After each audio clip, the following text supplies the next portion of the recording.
Hi, everybody.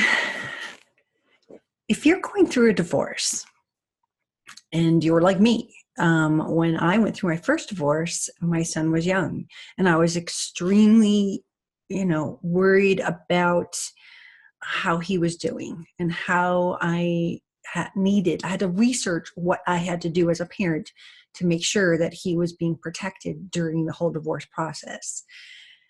But when I went through my second divorce, my son was 18 and he was going off to college, and I had no idea what I was in store for while he was away at college.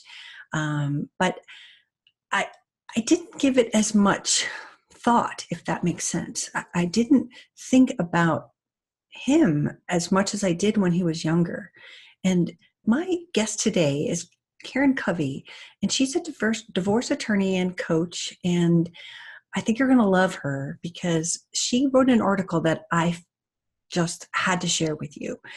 10 surprising facts that parents need to know about adult children of divorce and what you need to know. So if this is something that you're going through, I strongly suggest that you stay tuned and listen to her, and let's learn what I should have done and how we help our children. Divorces are becoming much more common, and when our parents are older and we're older, we aren't thought about how can we protect our children. What do we need to know? They have a loss too. So let's find out what to do when this happens.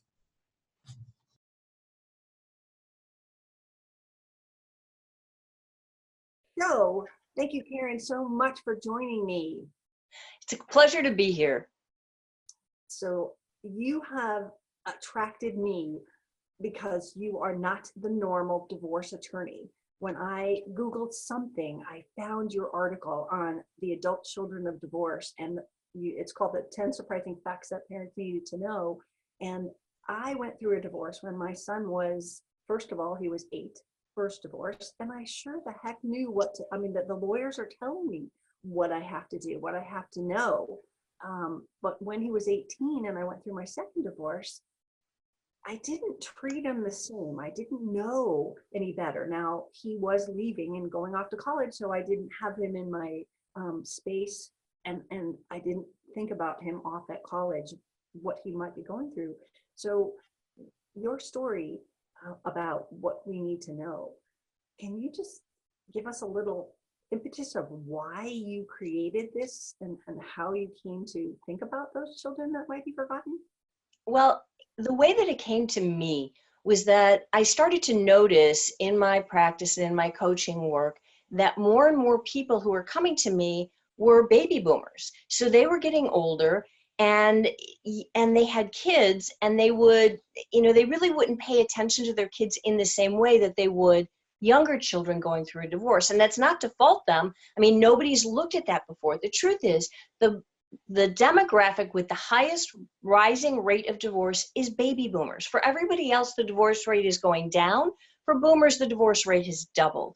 So their children are older. So the divorce is affecting their children in a way that the researchers haven't studied as much. No one's thought about as much. The lawyers aren't going to tell you, make sure you don't talk about your divorce to your kids. Don't, shelter them from all the hard things. They're just going to say, they're adults, who cares, right? But I've seen the damage that gets done with relationships that are destroyed and take years to heal, and that's really sad. So that's what got me looking into this whole idea of, what do we do about the adult children whose parents divorce? Right. And to me, again, this is what touched my heart about your article. And when I found it, I just dove into your blog. So I'm going to give you a plug here for anybody that is going through a divorce. Karen is not your average attorney. She is a coach as well, but she cares. And I know that all the people that are on my channel are always bitching about their lawyers, and they don't care and they don't know. And I know that you do. And anyone that goes to your site can see that you've got compassion for both sides. You've got compassion for the children, and you stay up on the cutting edge of how this is affecting people. So thank you for all your work. Oh, you're welcome. And what you said just, it really warms my heart because I don't, working with with divorce for so many years, I see the destruction that it can cause. And I also have had enough experiences where it doesn't cause so much destruction. There is a better way to do it. And the problem is people just don't know it. If you've never been through this before, you don't know what to do. You don't know what to expect. And unfortunately, most lawyers aren't going to help you. They're going to help you through the legal end, but the rest of it is up to you. And there's so much more to divorce than just the law. So I really try to put things out there to help people because it helps families, it helps kids. Mhm. And in your divorce coaching practice, I know that you're in Chicago. So Mhm. if you're a lawyer in Chicago, you'd be able to help. Could you coach someone that is somewhere else? I coach people all over the country. Okay, that's good Yeah. to know. So coaching is different than lawyering. Lawyering, you have to know the laws of the state that you're practicing in, and that's all you can, like I can only practice law in the state of Illinois. But coaching, I can coach people from all over the country, and I do routinely. That's good to know. All right, so let's get into what the 10 things are that the challenges that older kids of adults that are getting divorced. What's the first challenge that they have? Well, even though, people, when you've got young children, to tell them the divorce is not your fault, honey. This is mommy and daddy's thing. It has nothing to do with you, because young kids internalize everything, right? So they think it's their fault. Older kids aren't going to think it's their fault in the same way, but they can feel just as guilty. For example, if your kids so many parents will wait till the kids go off to college and then divorce. It's like, well, we'll stay around for the kids. What they don't realize is then their kid's off to college and they call him or her up and say, hey, just want to let you know, dad and I are getting a divorce, or mom and I are getting a divorce. And then the kid, who is not stupid, realizes that you were staying together just for him or her, and they carry enormous guilt. No child wants to make their parent miserable. And when they look back at their life and they say, my God, you just stayed for me, they feel horrible and they feel huge guilt. So you need to remind your adult children that this has nothing to do with them, and this was your life is your responsibility, not theirs. It wasn't, if you chose to stay until you thought they were in the better place, that's completely your responsibility, and they're not at fault for that. Mm-hmm. And how do we help them to see that? We can certainly tell them, but you tell them. And again, another thing that matters is how you tell them about your divorce. If you and your spouse can at least make a united front, which I know isn't always possible, and tell your kids at the same time together, the same way that you would do it if your children were younger, then you start to present more of a united front. And now it's not just you saying it's not your fault. It's, hey, we made a decision jointly together, and so that gives it a little bit more weight. And another tip I give parents is, your younger children, you'll see it more in them if they have issues, and you'll get them therapy, you'll get them to a psychologist, you'll get them the help they need. Well, you might want to encourage your adult children that if they're having troubles processing all of this, that's not a bad idea. And one way you can do that is to normalize it and say, hey, this is a tough time for all of us. I'm going to counseling to help me get through this. There's no shame in you doing the same thing. right. And that makes a lot of sense because we forget them. Yeah, and it's not intentional. It's just there's so much going on when you're getting a divorce to begin with, and your kids are, I don't want to say out of sight and out of mind, but they're not in your face every single day reminding you that they have feelings too, and that this divorce is going to affect them even though they don't live there. Right. And I think your second one was that the divorce is their loss too, right? They are struggling because their whole sense of family, even if they're not living in your house anymore, it's completely changed now. Yeah, the foundation that they built their reality on, that they built their world on, is now, they feel like the rug is being pulled out from underneath them, because everything they thought was solid, now they're questioning and they're saying, well, was that really solid? And they don't know, they've got to navigate new relationships with you and your spouse separately. And that's kind of weird and wild. And, they don't know what to do. So they're feeling that loss in a lot of ways. And they're still, we'll get to this in a minute too, but they feel the loss financially as well. If they're in college and all of a sudden you and your spouse decide to stage the War of the Roses Part 2, what happens to their college fund? Uh-huh. So your divorce can affect them in a multitude of ways that you might just not be thinking about, but that it would be good to think about to help ease their transition, because it's a transition for them as well as for you. Absolutely. And we can't forget that. That's so important. Yeah. I know that getting along with your ex is another one of your 10 things. And that is the hardest thing, right? Of course it's hard. Nobody said any of this was easy, right? But it still comes down to the same old adage. If you care about your kids, you will get along with your ex. You don't have to be best friends. You don't have to have like this you don't have to go on vacations together, but you have to at least be able to be in the same room together.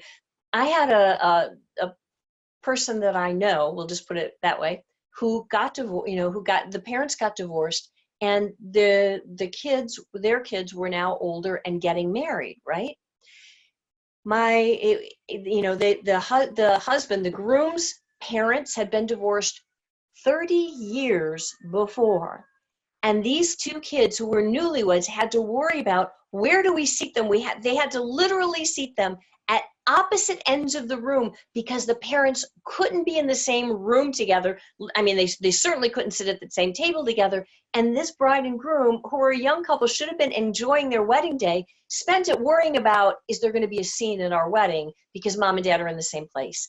That is not what you want for your kids, right? So you kind of, no matter what, you've got to be the parent, suck it up, bite your tongue, and get along at least for the main events in your kids' lives and your grandkids' lives. Right.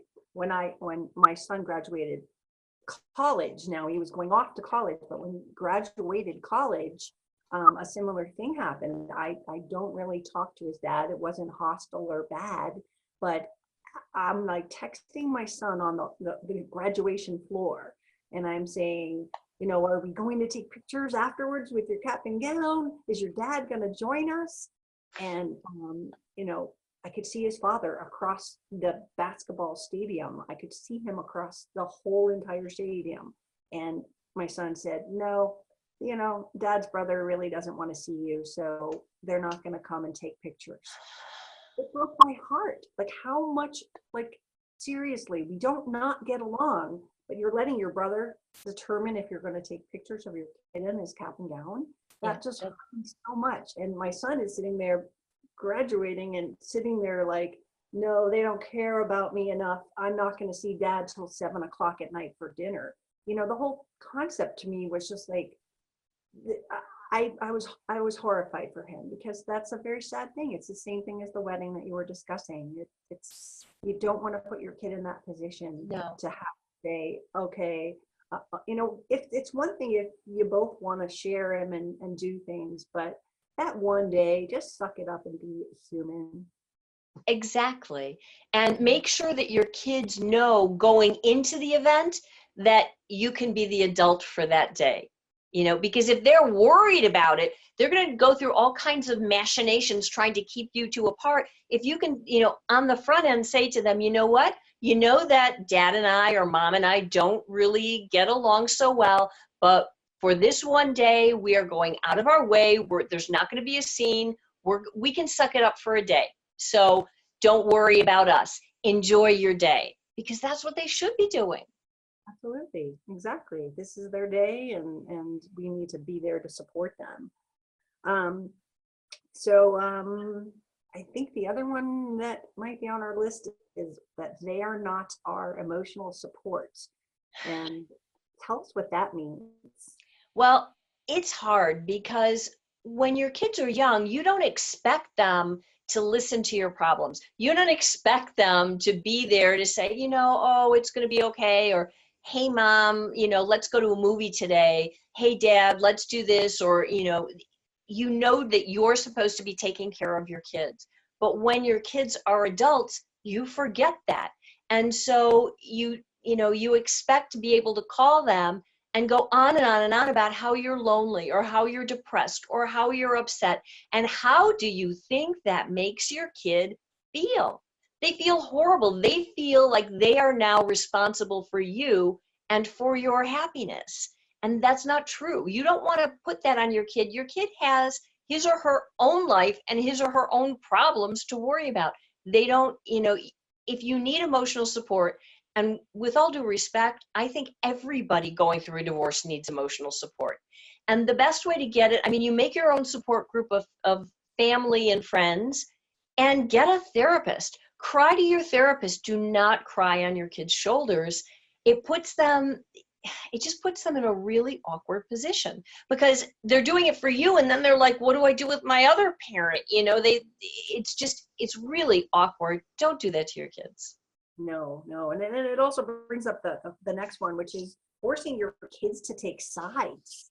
Because if you're sitting there telling them the emotional stuff going on, then they feel that, oh, mommy's doing much worse than daddy.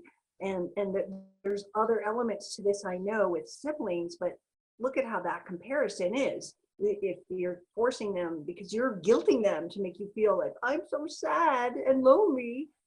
All right, let's go into the next one because I think that will really help clarify that. Yeah, I think that, the other thing is too, you have a tendency, especially, and where I see this coming out a lot, is where one spouse either had an affair or violated the marital trust in some way. They were gamblers, they were addicts, they were whatever. And then the kids come to the parents and say, what do you mean you're getting a divorce? Why? And then it all comes out. And then because you want to be validated. You want your child to say, you know what, you were right to leave, or dad was wrong to leave, or whatever you want them to say.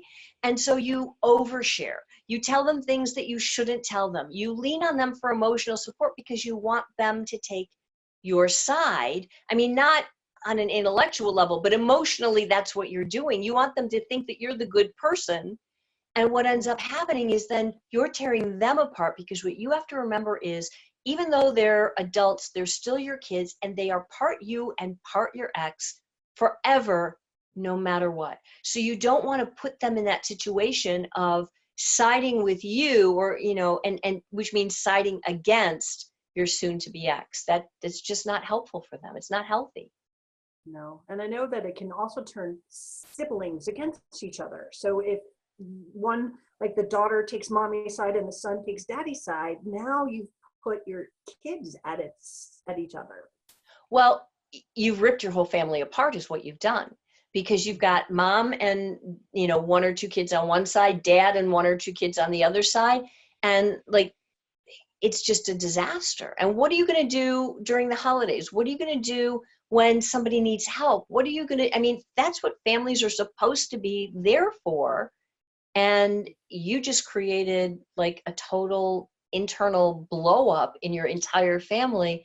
It's just not good. And if you don't think that won't spread to grandma and grandpa and the other relatives, and then, before you know it, you're going to have the Hatfields and the McCoys going on in your own family. And that's not what that's not good for anybody.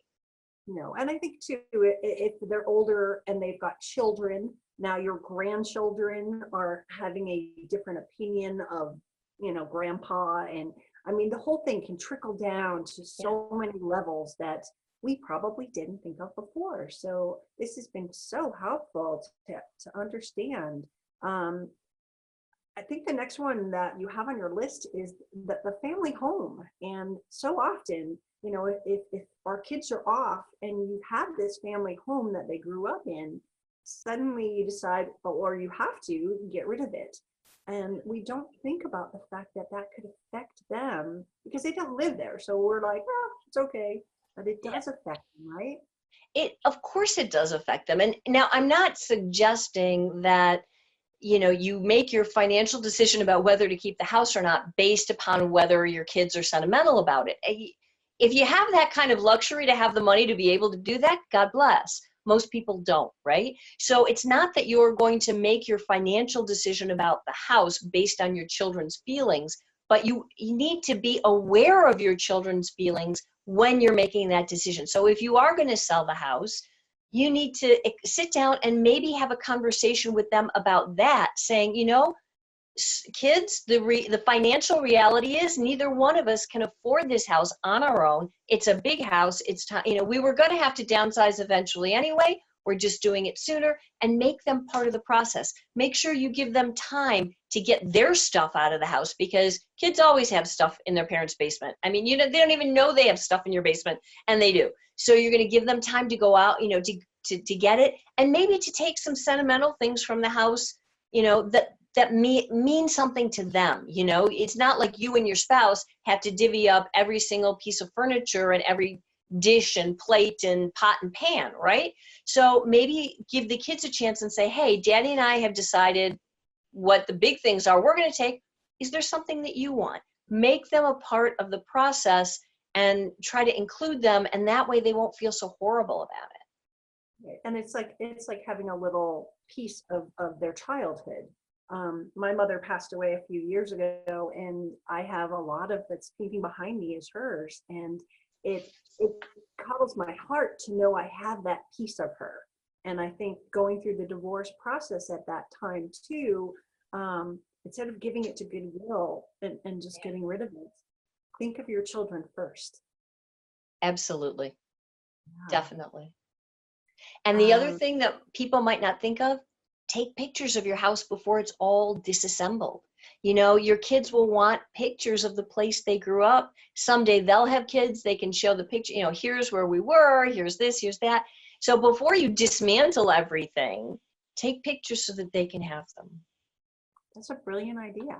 Create the memories, maybe give them Yeah. a little photo book to, you know, I don't know if that might make them sad, but you know, when they're ready. Right. It sounds like it would be a good memory to treasure and to hold on to. Yeah. Because you don't think about that. I know that when this happens, the divorce can make adult children question their own relationships, and what kind of fears might they face, and why would it, you know, make them question their own relationship? Because especially if they went through growing up and they thought their parents' marriage was okay, you know, then they lived their whole life thinking nothing was wrong. And all of a sudden to find out that not only was something wrong, but it was bad enough to create a divorce, to disrupt the entire relationship. All of a sudden they look at their own marriage or serious relationship and say, what don't I know? What's lying under the surface of this relationship that I don't think about? Is anything permanent? Is anything real? And they really start to have this kind of existential crisis that's very, very real. And as a parent, it helps if you can be aware of that and help guide them through that. And, you know, you're not going to be able to convince them that, no, you weren't living a lie for their whole life. It was just, there were things that you chose not to share with them, but the good times were really good times, because they're going to look back and go, you know, was it real? Did it ever really happen? And you can, you know, you can advise them that yes, it did, and encourage them, but it also may bring up stuff again that they want to work with their own therapist on, because this is hard stuff. You know, this isn't easy. Well, you know, with a narcissist, when someone is in a relationship with them, and it ends, the very true thing is that people just sit there and think their entire life was a lie. Yeah. And that's exactly what the kids are going through about their parents. So their foundation, you know, we might be going through that, oh my God, the whole thing, it wasn't real, but our children, adult children, are also questioning their own core, their family. Like, wait a second, I thought everything was good. I thought we were like, you know, the perfect family, and now look what happened. Exactly. And those fears are going to creep up. So the therapist is so important, even if they're older. Yeah, this is really, I mean, this is world rocking for a lot of people.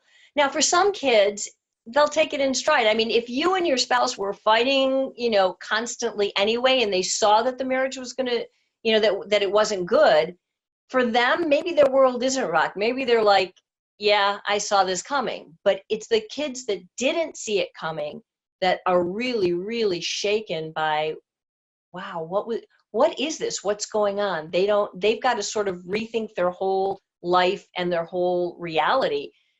So they're the ones that often you think they'd be the most stable, but they take it really hard. And you can see why, because Mm-hmm.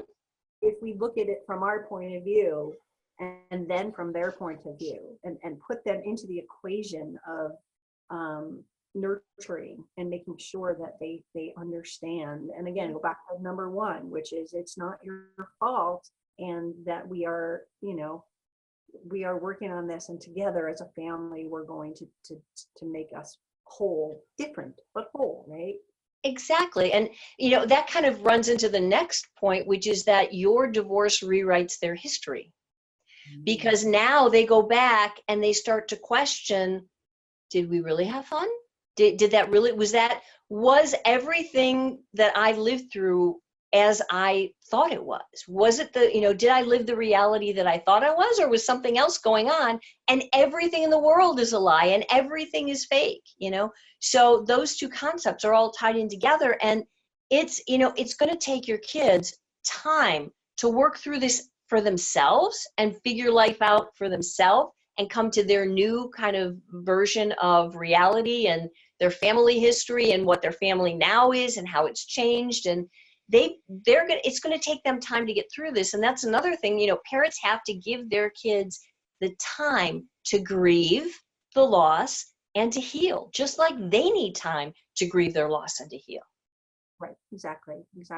And I know that, the family, the holidays and things like that are never going to be the same, because even if they're married and they've got kids and they came to your house for Thanksgiving, now the equation is different. They're going to have to choose. They're going to have to shuffle around, mornings here, lunch here. It's going to affect them in a lot of different ways. So holidays are never going to be the same. And how do we ease that? How do we make that work for them? Don't put pressure on them, right? So think about it, if your kid is married, okay, so there's a husband and wife in the marriage, and if each one of the two people have divorced parents, now they have 4 sets of parents to make happy at Thanksgiving and Christmas and all the holidays. And you know what? Especially if the grandparents live in all different states, all different parts of the country or parts of the world, there is no way you can expect your kids to be with you on every holiday or to be with you for a meaningful amount of time. And the last thing you want them to do is to run around and go to 4 different houses for Thanksgiving and eat 4 dinners. I mean, they'll explode. So what you want to do is take the pressure off and say, if you can talk to your ex afterwards and say, look, why don't you have the kids over for Thanksgiving to your house this year? I'll take next year. And then you can tell the kids, hey, this year I decided I'm going to Tahiti on vacation for Thanksgiving. You spend the time with whoever you want to. Have a nice day. And you schedule Christmas for Christmas with you and the kids on December 23rd one year, or on January 2nd one year, or you do something, you make it a whole different day, and that takes the pressure off of them to have to make everybody happy. That makes so much sense. And I wish that even if parents weren't divorced, that we knew that information, create a second Thanksgiving and have one over here and one a week later, because you still get that. It's the sense of family that's important. It's not the actual day. It's not the turkey. It's not the pudding or whatever. It is the fact that you're there together. And so creating a new memory and taking that pressure off is such a brilliant idea that I wish we knew like a long time ago. Yeah, well, think about how you would feel if everybody goes to the family obligations you got to go to, right? And you're like, oh, just shoot me now. But you do it because you have to, and you don't want to feel guilty about disappointing somebody. Well, what if it got to be your choice? We're all so much happier when we can say, oh, I want to go to this event, right? So give your kids that same option, and you do it by living your own life and not relying on your kids, to go back to what we were talking about before, not relying on them to be your emotional support. Oh, nobody's going to be with me at Thanksgiving. That's okay. I'll eat canned spaghetti. You know, you Oh, don't do that to your kids. my mother did that to me for years, the guilt. Yeah, my grandmother did the same thing to me, you know, and don't do that. Your kids don't need it. They have enough things to worry about. Exactly. It's an important part. Another thing that I think is on your list was the financial piece of it. And as we're older, um, we need to ease their burden of being financially responsible for us. This is something that people don't think about, and it is very, very real. If you are like over 50 and getting a divorce, look, divorce it hits everyone financially. If nothing else, you are going to take the money that used to be supporting one household and now expect it to support two households, right? So everybody's going to be living on less. And then there's always the issues of, people who were living above their means for years, and finally divorce, it sort of forces the come to Jesus, so to speak, like, OMG, I don't have enough money to live on, let alone retire, right? So, and the other part of this equation that makes it a double whammy for people who are over 50 when they divorce is that you don't have enough time to make it up. I mean, when you get divorced and you're 20 and you're completely wiped out financially, you still have time to grow your savings, to make investments, to get a new job. That doesn't happen in the same way for people who are over 50. You just don't have enough time, right? So what happens if you spend all of your money on your divorce and fighting in your divorce, and then you're 60, 70, 80, and now it is time to retire and you don't have any money to retire on, or your health goes and you have issues? Who is going to take care of you? Now, instead of leaving your money when you die to your kids, you don't have any money when you die. You don't have any money when you're alive. And now you're leaning on them to support you as well as their own family. That's not fair to your kids. So when you're going through a divorce, you got to think about, how much are you spending on attorney's fees and experts and all the other craziness that you can do in divorce? And how does that affect your future security? And also, while you're still alive after your divorce, I mean, it sucks, but you might have to get a second job or a better job so that you can financially take care of yourself and not be a burden to your kids. I mean, no one wants that, but when you're going through a divorce, you're focused on the divorce. You're not focused on what's this going to mean to me financially 10 or 20 years down the road. And when you're older, you have to focus on that. Yeah.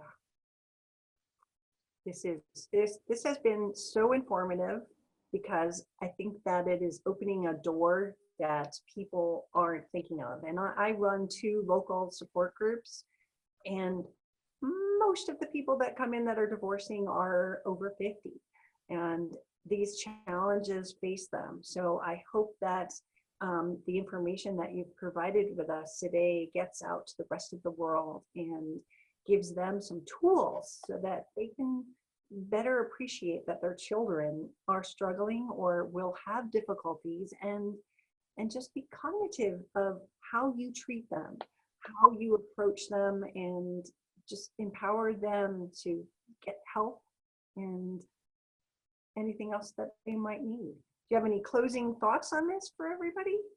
It's kind of just to wrap up all the same things that we said. How you go through your divorce matters. And so whether you have adult children or young children, it's all the same. It's about going through your divorce with the least amount of animosity, trying to minimize the financial impact of your divorce on yourself and your kids, and taking the high road. And I know that's hard to do in divorce, and it's so tempting to sink to the lowest level because it feels good in the moment. But long term, if you take the high road, that's really where you're going to get the best result for you and for your kids, no matter how old they are. And I wish that everyone has a smooth divorce. And I know that working with someone like you is going to help them make those decisions when it comes down to, get out the hatchet, or what is the benefit to maybe a more peaceful settlement, maybe, compromising a little bit more so that you don't affect your financial future, you don't lose everything and make yourself a burden on your children. There's so much to be learned from the information that you've shared with us today. So I want to thank you so much, and I am grateful that you have taken the time to enlighten the world here. So, well, thank you for having me. I mean, this is something that I feel really passionate about, so I'm happy to share, and I hope it helps.